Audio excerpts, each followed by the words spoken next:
नमस्कार मित्रांनो, जय महाराष्ट्र। महाराष्ट्र राज्याच्या राजकारणातून अत्यंत दुःखद बातमी। भाजपाच्या बड्या नेत्याचे अचानक निधन।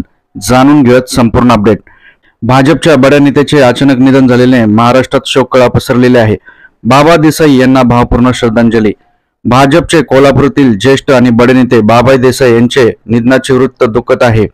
यामुळे आता राज्याचे मुख्यमंत्री देवेंद्र फडणवीस यांनी देखील त्यांना भावपूर्ण श्रद्धांजली अर्पित केलेली आहे। भाजपच्या पक्ष प्रणालीत आणि पक्ष मोठं करण्यात त्यांचे भरपूर योगदान होते। कोल्हापूर शहर आणि ग्रामीण भागात भाजपचा प्रसार करण्यात त्यांचा मोलाचा वाटा होता। पक्षाचा निष्ठावंत कार्यकर्ता कसा असावा याचे उत्तम उदाहरण म्हणजे बाबा देसाई। त्यांच्या निधनामुळे भाजपला एक जिगरबाज संघटनच मुकला आहे, अशा प्रकारचं ट्विट देखील चंद्रकांत पाटील यांनी केलेलं आहे।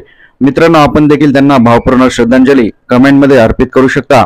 बाबा देसाई यांना राज्याच्या बड्या नेत्यांनी देखील आता भावपूर्ण श्रद्धांजली अर्पित केलेली आहे। भाजपच्या पक्ष वाढण्यात मोठा त्यांचा वाटा होता। आपण देखील कमेंटमध्ये त्यांना श्रद्धांजली अर्पित करा। जय महाराष्ट्र।